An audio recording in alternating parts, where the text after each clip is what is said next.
Bien, bonjour à toutes et à tous. Nous allons donc commencer aujourd'hui cette première séance du séminaire qui sera un petit peu particulière et qui va se dérouler de la façon suivante. Pour que chacun sache de quoi il est question, un certain nombre d'étudiants parmi vous ont déjà participé à ce séminaire, donc ont une idée de ce que j'entends par analogie ou linguistique analogique, mais ça n'est pas le cas de tout le monde, donc il faut bien que je donne tout de même quelques explications. Et je vous donnerai en premier lieu donc un aperçu rapide de la problématique analogique en linguistique. Ensuite, pour une raison très précise, nous passerons à un tour de table dans lequel j'attendrai de vous que vous vous présentiez, que vous parliez de votre projet de recherche en cours. Je souhaite ainsi faire en sorte que ce séminaire se déroule d'une manière un peu différente du déroulement des années précédentes, qui au fond consistait pour le premier semestre en une série d'exposés de ma part, interrompus de temps en temps par des exposés d'étudiants, et puis au deuxième semestre plutôt des conférences de chercheurs invités. Là, j'aimerais que le séminaire fonctionne vraiment comme un séminaire, c'est-à-dire que nous travaillions ensemble à un certain nombre de thématiques aussi unifiées que possible. Ça n'est pas complètement envisageable puisque vos intérêts de recherche sont très variés, mais on va essayer de faire en sorte qu'un nombre suffisamment grand d'entre vous puisse contribuer à cette réflexion sur la question de l'analogie en lisant des choses, en présentant des travaux, etc., etc. Alors, je souhaiterais aussi, et c'est pour cela que je l'indique tout de suite, ajouter une page sur le site internet du cours. Alors, je le précise aussi pour ceux d'entre vous qui ne connaissent pas encore le dispositif, c'est qu'il y a un site internet sur lequel je dépose les PowerPoint du cours et l'enregistrement du cours. C'est pour cette raison que je m'enregistre aujourd'hui. Alors, évidemment, aujourd'hui, je ne vais pas tout enregistrer, puisque le tour de table, comme j'ai un seul micro-cravate, et que je n'ai pas un micro qui peut passer entre les mains de chacun, donc je ne vais pas conserver l'enregistrement de vos interventions. Mais en général, on enregistre tout, et cela vous permet, si vous êtes absent, de pouvoir suivre tout de même le cours. Je le précise aussi parce qu'il y a beaucoup d'étudiants qui suivent ce cours à l'étranger via justement ce site, qu'ils peuvent aussi envoyer leur contribution au séminaire en m'écrivant à l'adresse paris-sorbonne.fr, philippe-monneray@paris-sorbonne.fr. Alors, donc, je vais ajouter une page au séminaire pour que les gens se connaissent un petit peu, et c'est pour cette raison que je vous demande de m'envoyer un bref CV, très bref, indiquant éventuellement des publications que vous auriez faites ou un mémoire que vous auriez fait précédemment si vous êtes en Master 2, mais vous pouvez aussi avoir déjà fait un mémoire de Master 1, voire de Master 2, tout en étant là en Master 1 si votre mémoire était en littérature ou en autre chose que sais-je.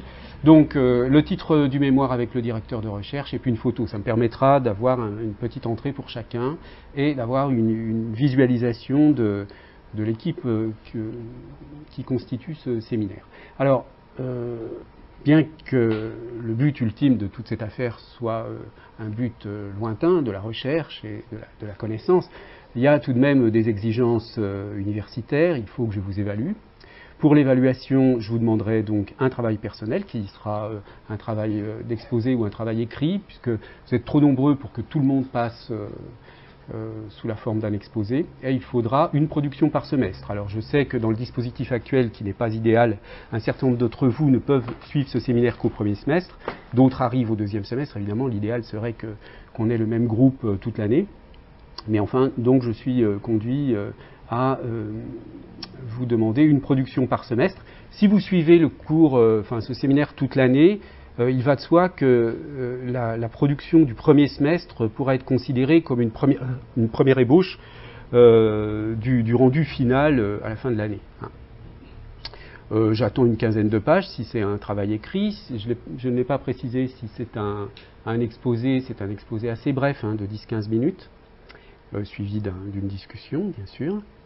Et puis, je n'ai pas de consigne particulière pour ce volume, outre le fait qu'il respecte, enfin pour ce volume, pour cet écrit de fin de semestre, outre qu'il respecte les normes des articles, thèses, etc., les normes de l'écrit académique français, qui en matière de citation, de référence, de bibliographie, etc.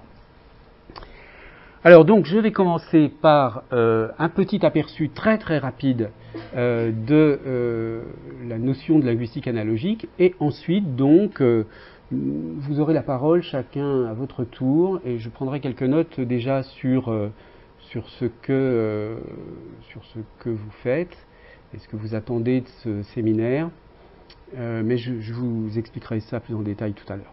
Alors, commençons donc par un petit aperçu de ce que j'entends par linguistique analogique. D'abord, pour pouvoir expliquer ça, il faut une définition minimale de l'analogie. Et la définition que j'utilise est une définition fondée sur l'idée de similarité. Donc, cela suppose qu'il y a une différence de plan, de niveau entre similarité et analogie. Donc, je définis l'analogie de la façon suivante. C'est un processus d'identification fondé sur la similarité entre deux entités simples ou complexes. Alors, quand je dis deux entités simples ou complexes, je vise en fait deux formulations de l'analogie, soit une formulation simple que j'appelle binaire du type A est analogue à B, soit une formulation qu'on appelle parfois proportionnelle, A est à B ce que C est à D. Donc là, vous voyez qu'on a ici une similarité entre des entités complexes. C'est-à-dire que la relation à l'intérieur d'une entité qui contient A et B,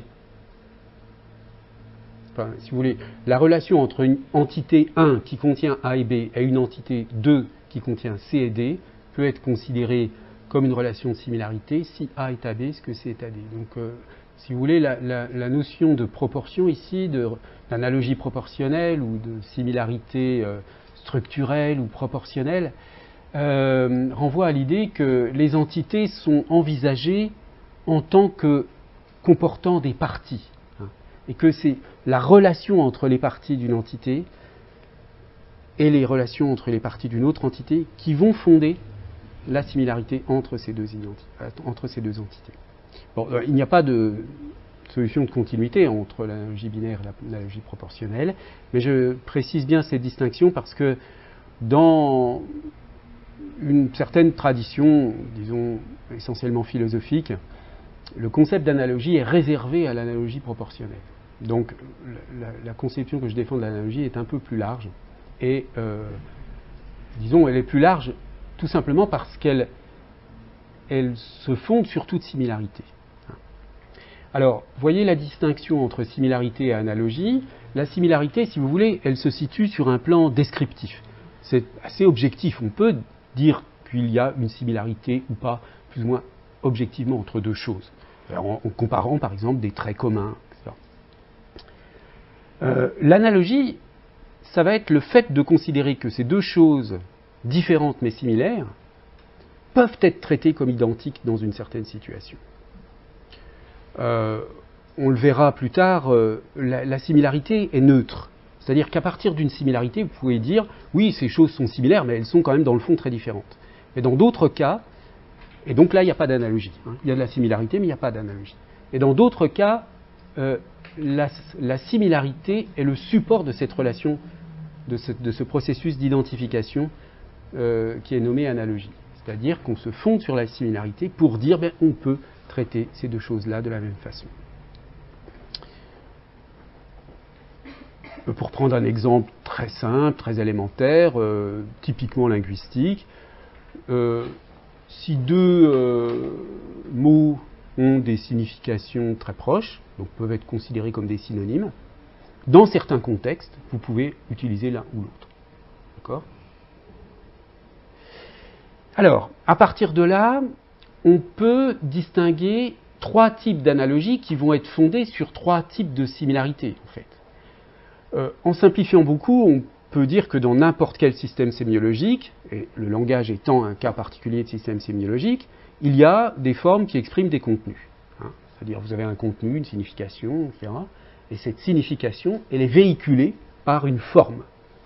Alors, dans le système sémiologique particulier qu'est le langage, les formes sont des formes phoniques, des phonèmes, ou bien des formes graphiques lorsqu'on considère le langage écrit.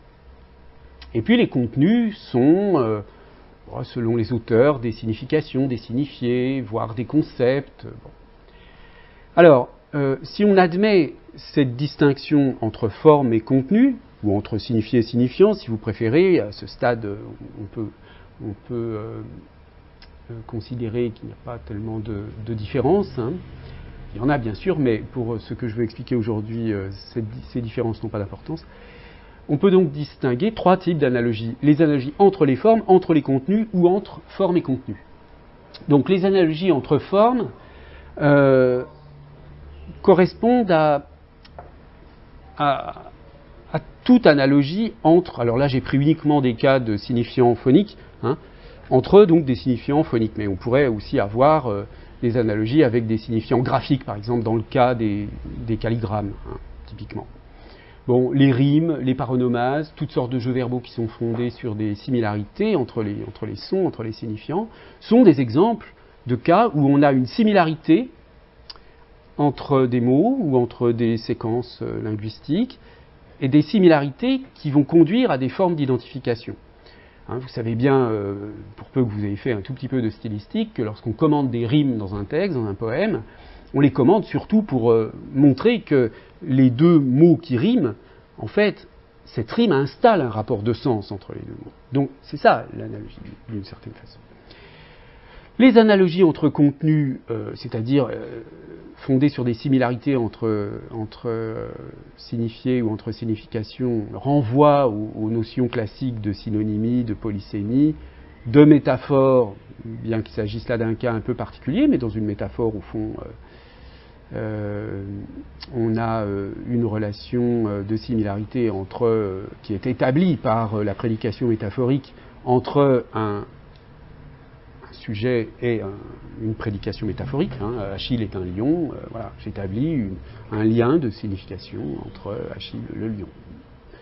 Et puis enfin, un autre type d'analogie, beaucoup plus compliqué. Ces deux premiers types d'analogies sont relativement simples à analyser dans la mesure où ce sont des analogies qu'on appellera ensuite homogènes. C'est-à-dire, ce sont des analogies entre des formes, enfin, entre des entités de même nature, qui appartiennent au même monde, si vous voulez. Alors que les analogies entre forme et contenu sont des analogies hétérogènes. Donc entre deux choses de nature différente, ce qui complique terriblement le problème. Alors, toute la problématique de l'iconicité entre pour une large part dans cette catégorie. La question de la métaphore conceptuelle, au sens où l'entendent les linguistes américains comme Laikoff ou d'autres, entre également dans cette catégorie, dans la mesure où on a une analogie entre des concepts et éventuellement des formes de vie, enfin des choses qui sont qui ne sont pas strictement linguistiques, disons, qui sont de nature sensorielle dans les théories de l'embodiment. Un exemple typique d'analogie entre forme et contenu, c'est le cas, enfin qui est un cas particulier d'iconicité, c'est le cas du symbolisme phonétique. Hein, c'est-à-dire l'idée que les sons sont directement porteurs de signification. Par exemple, c'est un exemple que je donne souvent, un exemple typique sur lequel je reviendrai, c'est l'exemple de l'opposition entre Takete et Maluma. Hein, c'est un dispositif expérimental disons, de type psycholinguistique qui a été maintes fois répliqué, et on montre que si on donne deux formes à des gens, une forme très arrondie, curviligne de nuage, et puis une forme d'étoile très irrégulière, une forme très pointue, et on leur dit quelle forme nommeriez-vous Takete, quelle forme nommeriez-vous Maluma, presque tout le monde répond je nomme Takete la forme très pointue et Maluma la forme arrondie. Bon. ça veut dire que dans les occlusives te, que, etc., il y a l'idée de discontinuité, de rupture, etc. Alors que dans les consonnes M, L, etc., il y a une idée d'une forme plus, disons, arrondie. Alors là, vous voyez, vous avez un lien entre une sensorialité de type auditif, une sensorialité de type auditif et une sensorialité de type visuel. C'est un son qui évoque une forme. Bon, mais un son peut évoquer toutes sortes d'autres choses. Des distances, de gros petits, hein, l'opposition IA, par exemple, ou IO est souvent conceptualisée comme une opposition entre le petit qui va du côté du I et le grand ou le gros qui va du côté du A, etc., etc. Bon. Cette première description, je l'approfondirai ultérieurement en vous montrant différentes fonctions de l'analogie qui sont des fonctions au sens où, dans le langage, l'analogie peut être utilisée pour faire différentes choses. Alors, par exemple, pour catégoriser. Hein, donc ça, c'est une fonction de l'analogie, la catégorisation. Pour rendre plus réguliers les paradigmes morphologiques, notamment au plan historique, hein, mais même au plan synchronique. Ça, c'est la fonction régularisatrice de l'analogie. Pour créer des effets d'image, hein, comme on a dans les métaphores, ça, c'est la fonction figurale de l'analogie. Pour argumenter, hein, pour tenir un discours didactique ou de vulgarisation, on peut utiliser une autre fonction de l'analogie qui est la fonction argumentative ou discursive de l'analogie. La fonction traductive, hein, l'idée même de traduction est fondée sur le concept d'analogie. Enfin, bon, ça c'est un point qui se discute, on peut dire que c'est l'analogie qui est fondée sur la traduction, mais enfin c'est tout un débat. Voilà, je vais revenir évidemment longuement sur chacune de ces fonctions, mais je tenais simplement à ce que ceux d'entre vous qui ne sont jamais venus aient une première idée. Alors, il y a un dernier point que je n'ai pas expliqué, parce qu'il est pour moi tellement évident que j'ai oublié de le mentionner sur cette diapositive, c'est que la raison pour laquelle on peut s'intéresser légitimement à ce concept d'analogie, c'est que, en fait, l'analogie est un processus cognitif dont on a de sérieuses raisons de penser qu'il est archi-fondamental. C'est-à-dire que, si vous voulez, d'une certaine façon, un certain nombre d'auteurs qui considèrent que la capacité à faire des analogies est la capacité cognitive la plus importante de l'être humain. De là dérivent toutes sortes d'autres choses. Bon, je reviendrai sur cette description cognitive du concept d'analogie. On aura peut-être dans l'année un spécialiste de psychologie cognitive qui viendra nous en parler, comme ça a été le cas les 2 années précédentes. Alors, je reviens maintenant à nos projets de recherche, à vos projets de recherche plutôt. Alors, comment on va procéder ? Je vais vous donner la parole chacun à votre tour, hein, vraiment. Et je vous demande simplement de me dire 2 mots de votre parcours antérieur, c'est-à-dire, bon voilà, si vous avez fait d'autres études avant, si vous avez fait vos études ici ou dans une autre université. De me dire quel est votre projet de recherche actuel, parce que si vous êtes inscrit ou inscrite en master, en principe, vous devez tous avoir un projet de recherche qui a été validé par un professeur.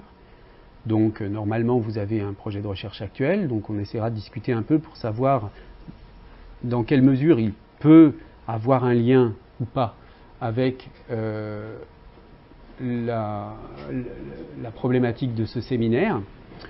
S'il n'en a pas du tout, on ne va pas en inventer. Hein. Il est possible que certains d'entre vous aient des sujets de mémoire sur lesquels il n'y a pas d'accroche possible avec la thématique du séminaire. Dans ce cas-là, je vous proposerai un travail écrit. Hein. Mais vous voyez que le spectre couvert est quand même très large. Il touche à tous les plans de la description linguistique, hein, de la phonologie à la morphologie, la syntaxe, l'analyse de discours, tous les plans de l'analyse linguistique sont concernés, et puis toutes sortes de questions, hein, la métaphore, la catégorisation, etc., le langage figuré en général, etc., etc. Donc c'est quand même très large. Alors on trouve souvent, hein, quand même, des liens à faire. Bon, écoutez, on va prendre un tout petit peu de temps quand même pour que je vous expose quelques points de départ au sujet de la question de l'analogie. Alors, pour ceux qui ont assisté au séminaire l'année dernière, ce sera de la répétition. Mais pour les autres, ça ne sera pas le cas. Alors d'abord, il y a une première question à laquelle j'ai un tout petit peu répondu, c'est pourquoi s'intéresser à l'analogie en linguistique. Bon, alors, la définition minimale de l'analogie, on l'a déjà vue. On dira que deux éléments sont analogues s'ils ont des propriétés communes, c'est-à-dire s'il y a une similarité entre eux. Et là, je vous donne un exemple. L'idéalisme en philosophie a beaucoup d'analogies avec le mysticisme en religion. L'un place toute la réalité des choses de ce monde dans la pensée, et l'autre, toute la réalité des choses du ciel dans le sentiment. Donc vous voyez ici, dans cet exemple, on voit bien le lien qu'il y a entre l'analogie binaire et l'analogie proportionnelle, hein, c'est-à-dire ici, soit l'analogie binaire, il y a une similarité binaire entre deux entités, x, y, soit une analogie proportionnelle, comme je vous le disais tout à l'heure, de la forme x est à x', ce que y est à y'. Dans une citation comme celle-ci, vous voyez que vous avez une formulation binaire entre, il y a une analogie entre l'idéalisme et le mysticisme, d'accord ? Et cette analogie, elle est décrite d'une manière proportionnelle. La réalité des choses de ce monde dans la pensée, la réalité des choses du ciel dans le sentiment. Donc vous avez la structure A état B, ce que c'est état D. D'accord ? Donc ces deux formes d'analogie, l'analogie binaire et l'analogie proportionnelle, ne sont pas du tout exclusives. Elles sont, dans certains cas, l'analogie binaire contient une analogie proportionnelle. C'est d'ailleurs la plupart du temps le cas, hein, que ce soit visible ou pas. Un autre exemple d'analogie proportionnelle, le roi est à l'État ce que le cœur est à la vie humaine. Hein, donc, un exemple de Harvey, l'inventeur de la circulation, du système cardiaque. Donc l'analogie est une relation, fondamentalement.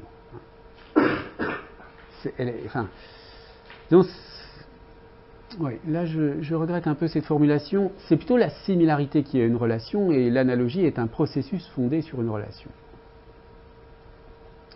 Mais elle se formule, la plupart du temps, sous la forme d'une relation.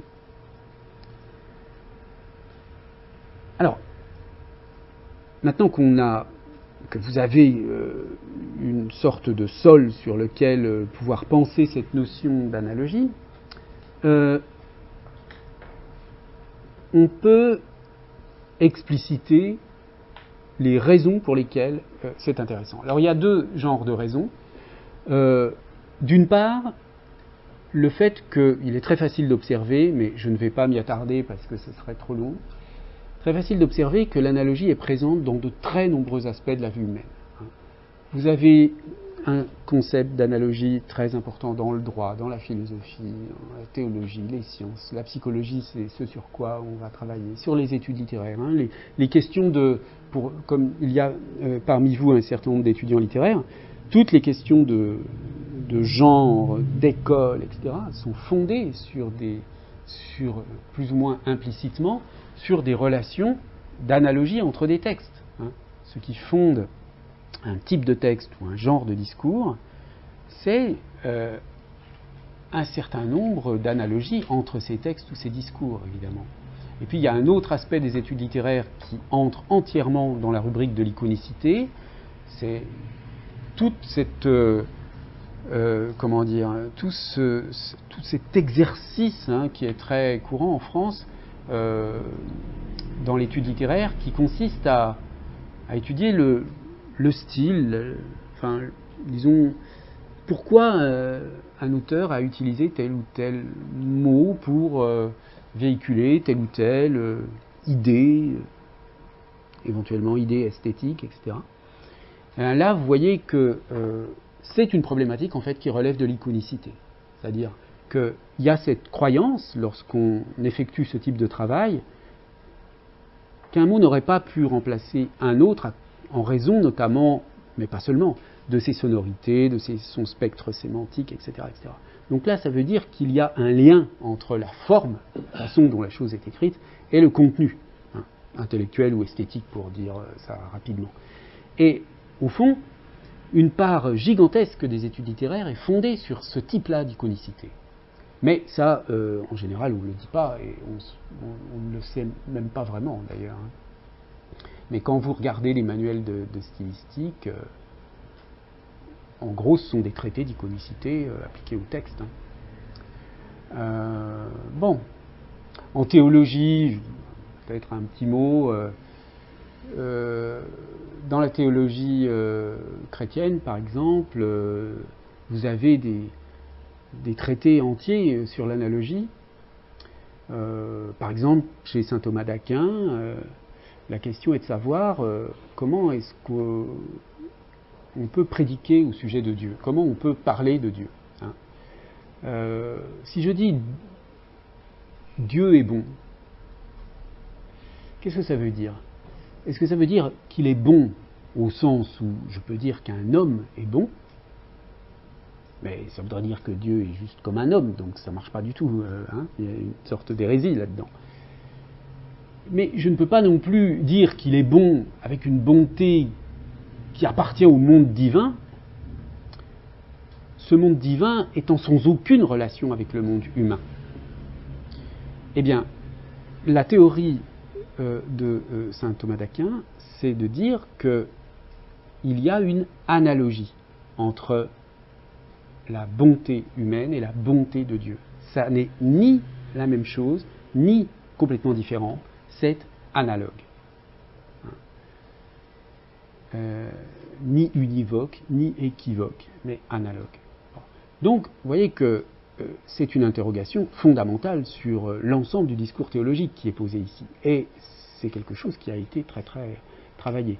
Dans d'autres religions, par exemple en islam, il y a un rôle, le concept d'analogie est théorisé par les théologiens, sous le nom que je prononce très mal, de qiyas. Et en fait, si vous voulez, c'est une façon de gérer les interdits liés à la religion. Par exemple, pour savoir s'il est... Est-ce qu'un musulman a le droit de prendre, par exemple, de la cocaïne? Eh bien, votre réponse, non. Elle est fondée et elle va pouvoir être argumentée du point de vue théologique par analogie à partir, parce qu'évidemment le Coran ne parle pas de la cocaïne, mais il va parler du vin. Bon, eh bien, on va faire une analogie entre la cocaïne et le vin, une analogie proportionnelle, qui va être fondée sur l'idée d'ivresse, par exemple. Et vous voyez, sur cet exemple très simple, peut être... on imagine très facilement que ça couvre un domaine extrêmement large, puisque, au fond, c'est uniquement en se fondant sur l'analogie qu'on va pouvoir, en quelque sorte, donner un mode de compréhension d'un texte ancien pour une époque contemporaine. Et sans l'analogie, on ne peut pas. Enfin, en tout cas, c'est une solution qu'ont trouvée certains théologiens. Alors, évidemment, d'autres contestent, toujours dans le cas de l'islam, l'usage de l'analogie, pour dire qu'il faut se limiter, les littéralistes, ceux qui pensent qu'il faut lire le texte tel qu'il est et ne pas produire des analogies. Mais en fait, c'est très ambigu, parce que Bon, ça sera un peu long à expliquer, mais ceux-là utilisent l'analogie quand ça les arrange et ne l'utilisent pas quand ça ne les arrange pas. Voilà. Je n'ai pas le temps de m'étendre sur le sujet, ce serait trop long. En histoire aussi, hein, très souvent, on étudie des périodes historiques en espérant qu'elles nous éclairent par analogie sur le temps présent. Bon, bref, on pourrait multiplier les exemples. En psychanalyse, bien sûr, le concept d'analogie dans les écrits de Freud joue un rôle considérable, chez Jung aussi, d'une certaine façon. Bon, donc, l'analogie est présente dans de nombreux secteurs de la vie humaine. Maintenant, il y a un deuxième aspect qui est, que j'annonçais tout à l'heure, c'est que l'analogie est un processus cognitif central chez l'homme. C'est ce que je vais avoir le temps de vous expliquer aujourd'hui tout à l'heure. Alors évidemment, il y a un lien entre les deux. Hein.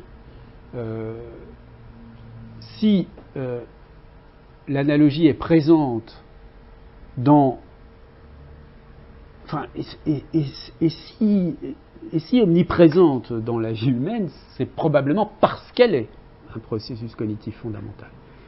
Bon, alors, mais nous, en linguistique, ce qui va nous intéresser, c'est de partir de l'idée que l'analogie est un processus cognitif fondamental et d'évider cette idée jusqu'au langage pour essayer de comprendre toutes les contreparties linguistiques de ce processus cognitif.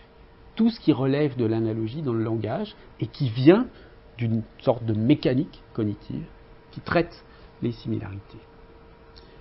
Alors, je vous le dis une bonne fois pour toutes, hein, si vous voulez m'interrompre, poser une question, n'hésitez pas. Hein, je souhaite que ce séminaire soit le plus possible un échange. Bon, là, en l'occurrence, je vous fais un exposé, donc ça ne s'y prête pas tellement, mais si vous voulez intervenir, n'hésitez surtout pas. Donc, la problématique analogique en linguistique, ce qu'on appelle aussi parfois la linguistique analogique, ça consiste dans le repérage, la description, l'analyse de l'ensemble des relations et processus analogiques dans les langues et dans le langage, donc dans l'utilisation des langues. Alors ensuite, ce qu'il faudrait expliquer, mais je vais m'en tenir uniquement au premier point aujourd'hui, et puis on traitera les autres points la prochaine fois. C'est l'analogie comme processus cognitif. Hein. Ensuite, le type d'objets entre lesquels l'analogie s'établit et les fonctions de l'analogie, on le verra plus tard. Avant de commencer sur l'analogie comme processus cognitif, je voudrais faire une précision, mais j'aurai le temps d'y revenir par la suite. C'est que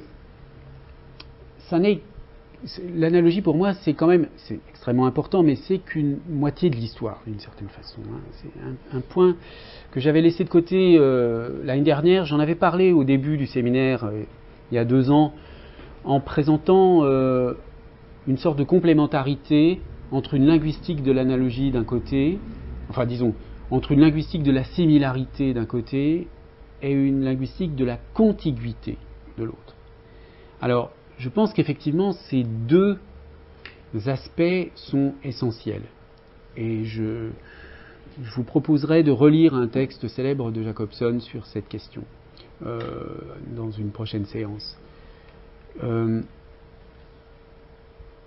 En fait, de la même manière que il y a dans l'analogie un processus fondé sur la similarité, eh bien, du côté de la contiguïté, il y a un processus qu'on peut appeler la fusion, qui est fondé sur la contiguïté. C'est-à-dire que dans l'analogie, vous avez 2 choses qui sont similaires. Et l'analogie est une sorte de passage à la limite, si vous voulez, qui fait que ce qui est similaire, vous le traitez comme identique. D'accord ? Eh bien, l'opération équivalente du côté de la contiguïté, c'est que vous avez 2 éléments qui sont contigus, et par le processus de fusion, vous les traitez comme si c'était un seul élément. Vous voyez que dans les 2 cas, il y a quelque chose qui va vers l'unité, mais d'un côté, c'est une identification fondée sur de la similarité, et dans l'autre, c'est une unité construite sur une fusion, enfin, en fait. Bien, mais je reviendrai sur la description de ces deux opérations. Alors, cette année encore, je vais parler uniquement donc de la moitié de l'histoire, c'est-à-dire de l'analogie. C'est très important et à mon avis, c'est plus que la moitié, parce qu'elles ne sont pas sur le même plan, ces deux fonctions. Si vous voulez, la fonction de fusion, elle a à voir avec tout ce qu'on appelle les frames en linguistique cognitive, avec toutes les problématiques de phraséologie, etc., qui font qu'on a plusieurs unités et qu'on les considère comme une seule unité. Mais c'est aussi l'opération de base de la syntaxe, qui fait que deux éléments sont ensemble et constituent un syntagme.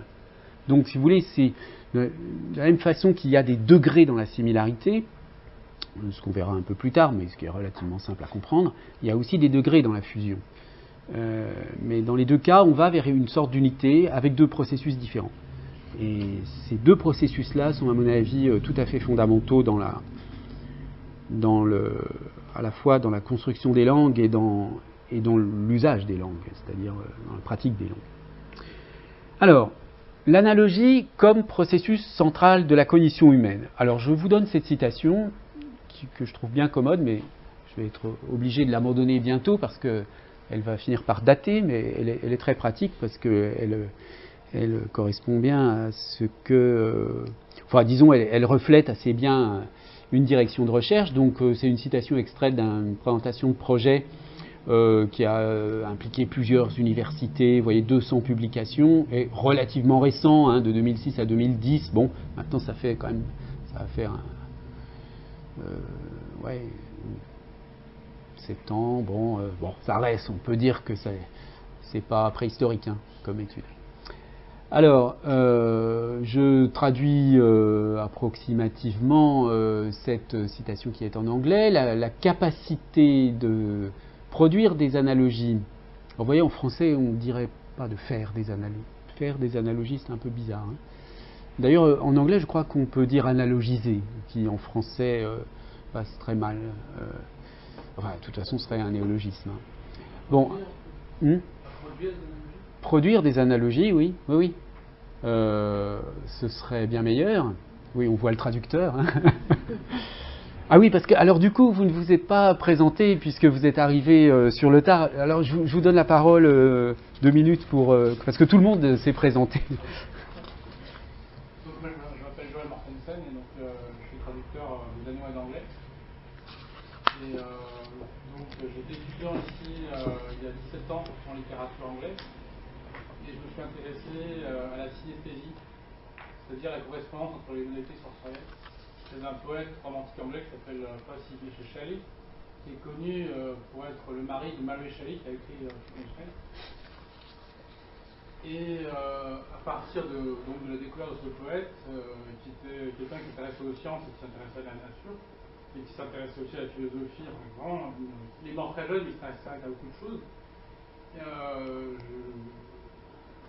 Je me suis intéressé à la psychologie et à l'aspect biologique du langage et de la méthode.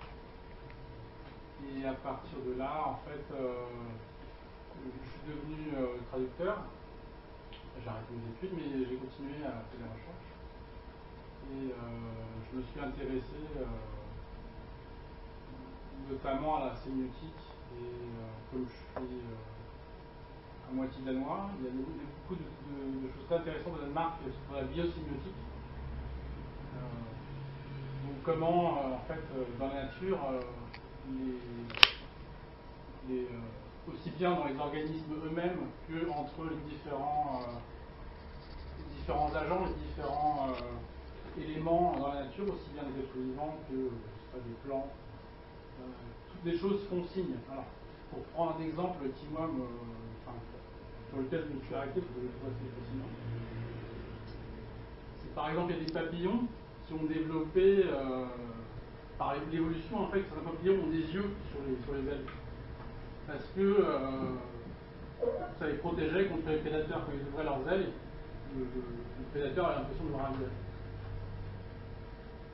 Et donc c'est une analogie, mais inscrite, produite par l'évolution, par la sélection d'une forme, mais qui correspond à quelque chose qui est dans l'esprit, dans la cognition du prédateur. Si le prédateur n'avait pas un visage dans son cerveau, il n'aurait pas eu peur de donc il y a quelque chose d'assez... Et donc la biosémiotique, c'est aussi bien les processus chimiques à l'intérieur du cerveau que toutes ces choses qui font sens entre pour certains animaux, c'est-à-dire que certains animaux ou certaines plantes vont avoir des échanges, des communications chimiques, mais uniquement entre tel et tel agent dans un système.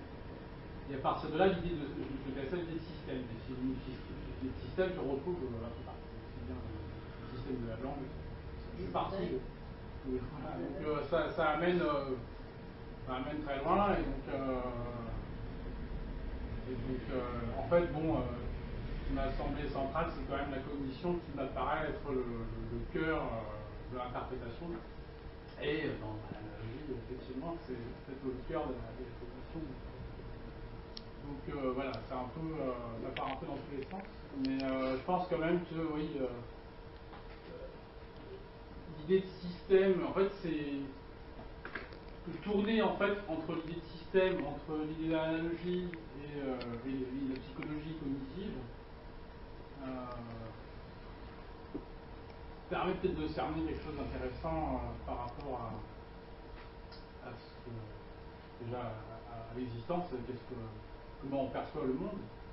Et c'est aussi le grand problème de l'âme humaine, qui intéresse justement les poètes, et qui a été défini, je sais plus qui a défini ça, mais je trouve ça très intéressant, c'est que, en fait, l'âme humaine, c'est la part d'ineffable dans l'esprit.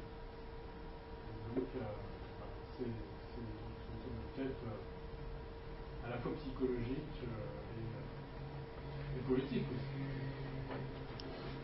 D'accord, merci. Donc vous ne l'avez pas dit, mais donc vous êtes inscrit en doctorat, mais sur un sujet qui va être plus restreint. Enfin, on va essayer de rendre ça plus contrôlable, disons.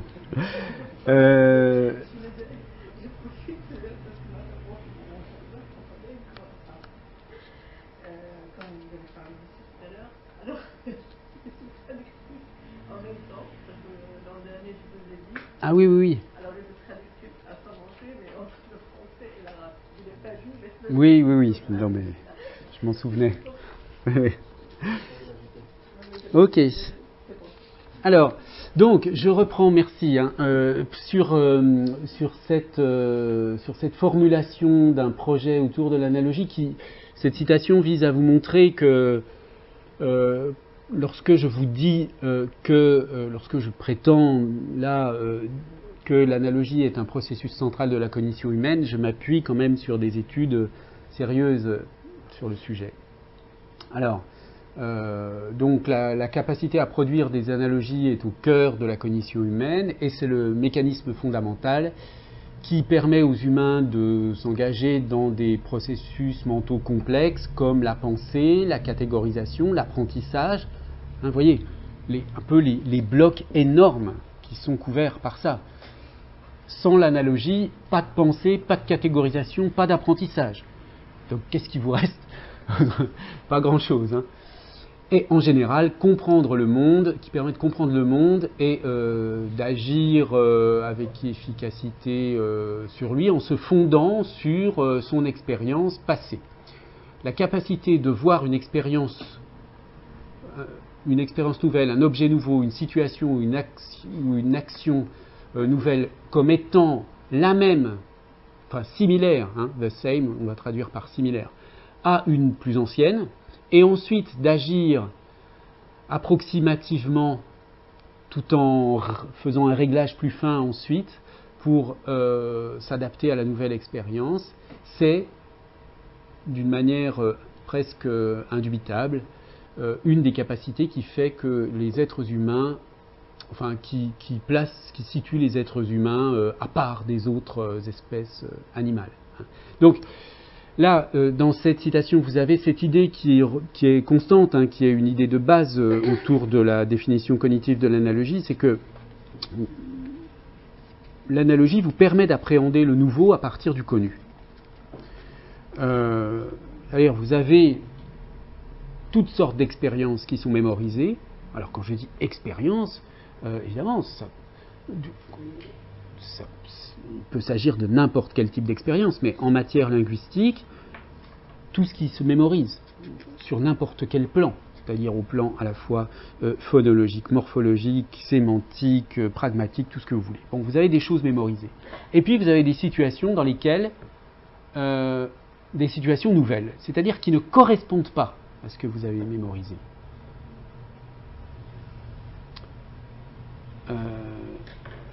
Pour différentes raisons. Par exemple, il peut s'agir d'un mot que vous n'avez jamais lu, mais qui possède un radical ou un suffixe déjà connu. Bon.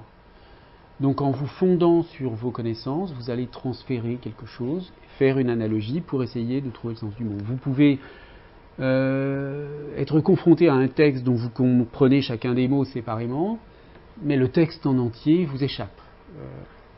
Parce qu'il va établir des relations de sens qui sont inhabituelles pour vous, et donc vous allez être probablement conduit à produire une analogie pour accéder à ce sens nouveau. Donc dans ce sens-là, l'analogie, c'est l'idée de se fonder sur ce qu'on a en mémoire, qui ne correspond pas toujours à la réalité.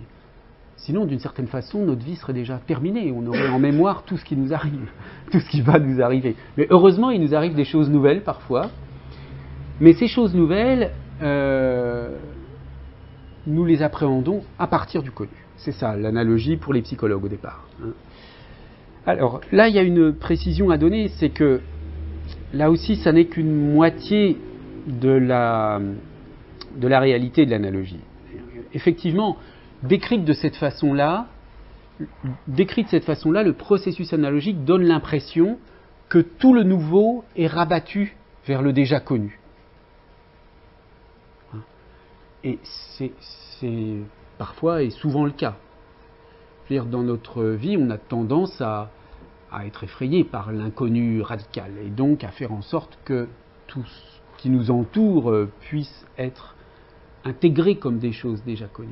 C'est d'ailleurs pour cette raison-là que parfois on a des problèmes de compréhension, parce qu'on a du mal à se détacher de nos connaissances mémorisées pour laisser place à des dispositifs nouveaux.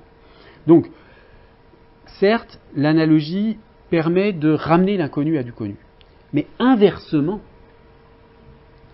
notamment dans des exemples aussi simples et fondamentaux que le cas de la métaphore, l'analogie permet aussi d'approcher l'inconnu à partir du connu. C'est-à-dire que, je n'ai pas pris d'exemple là, je n'ai pas le moment de traiter des exemples, on en traitera au cours du séminaire, mais lorsque vous prenez un texte poétique qui contient des métaphores visant à évoquer un sentiment particulier, quelque chose, eh bien, avec les mots connus que contient la métaphore, mais qui sont mis dans une relation telle que ça produit un sens nouveau,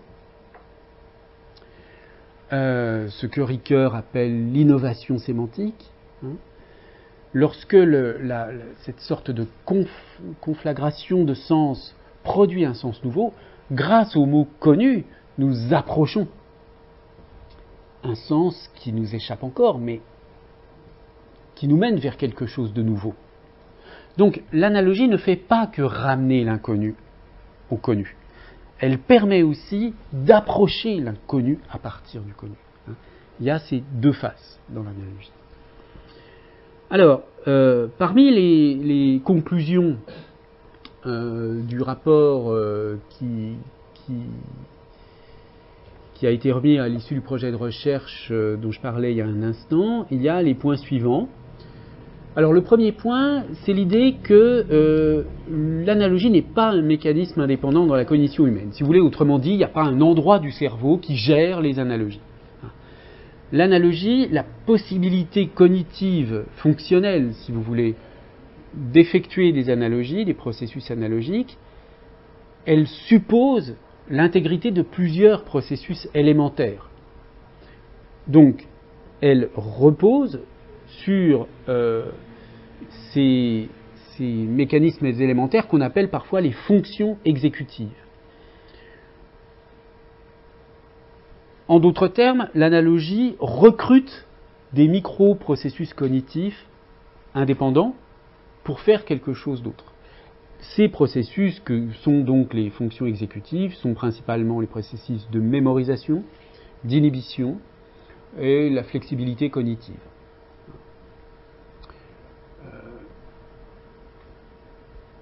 Alors, deuxième conclusion, l'idée que les processus analogiques influencent les processus perceptifs. Bon, ça me paraît assez évident à partir du moment où vous acceptez l'idée que vous n'avez jamais de contact direct avec le monde, mais que votre contact avec le monde passe par le traitement cognitif que fait votre cerveau de toute la réceptivité sensorielle qui vous arrive. Donc à partir de là, forcément, les processus analogiques influencent les processus perceptifs. Ensuite, l'analogie joue un rôle dans la récupération des informations mémorisées.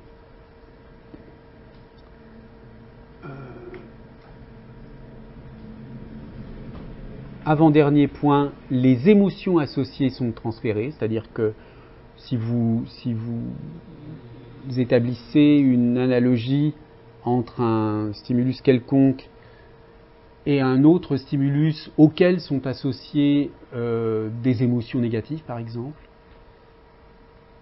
Enfin, c'est plutôt l'inverse, pardon. Si vous prenez un stimulus auquel sont associées des émotions négatives et que par analogie vous le projetez sur autre chose, eh bien cette autre chose va être aussi habitée de ces émotions négatives. Et enfin, ça c'est un point extrêmement important, l'idée que l'analogie peut fonctionner d'une manière automatique à un niveau inconscient ou non conscient, mais les deux, inconscient et non conscient. Là, c'est un point important parce que pendant longtemps, en psychologie, on a considéré l'analogie comme, on a rangé l'analogie dans la rubrique du raisonnement, le raisonnement par analogie. Or, qui dit raisonnement, dit processus conscient. J'essaie de raisonner par analogie. Mais au fond, il est certain que l'analogie fonctionne aussi d'une manière très constante, en fait, dans notre esprit, d'une manière inconsciente. C'est-à-dire, on fait toutes sortes d'analogies sans nous en rendre même compte. Je vous donnerai plus tard une citation de Hofstetter, Douglas Hofstetter, qui est un des auteurs en psychologie cognitive qui a beaucoup travaillé sur ce sujet et qui donne des exemples comme ça d'analogies tout à fait quotidiennes auxquelles lui fait attention parce qu'il travaille sur le sujet, mais normalement on ne fait pas attention à ça. Bien, alors je vais m'arrêter là pour aujourd'hui. Je voulais simplement essayer de vous donner une idée un peu plus précise de cette notion d'analogie. Puisque nous avons 15 jours avant le prochain cours, je vous suggère d'une part, il faudrait vraiment que d'ici 15 jours, même avant, j'aimerais bien que ça soit fait cette semaine, parce que moi après il faut que je travaille pour fabriquer toute la page, donc que vous m'envoyez les informations que j'ai demandées. Donc si vous voulez, je vous les rappelle.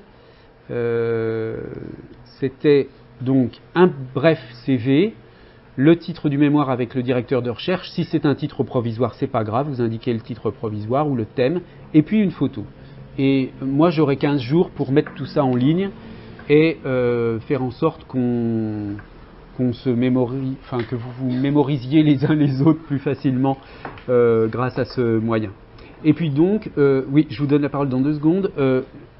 Ce que je vous demande aussi d'ici 15 jours, c'est d'essayer de réfléchir d'une manière aussi précise que possible à la possibilité d'intervenir, pour certains d'entre vous c'est déjà relativement simple et clair, mais la possibilité d'intervenir dans le séminaire à partir de vos centres d'intérêt en matière de recherche. Bon, je vous remercie de votre attention, donc et à demain pour certains, puisqu'il y a le cours d'introduction linguistique cognitive, et puis dans 15 jours pour d'autres.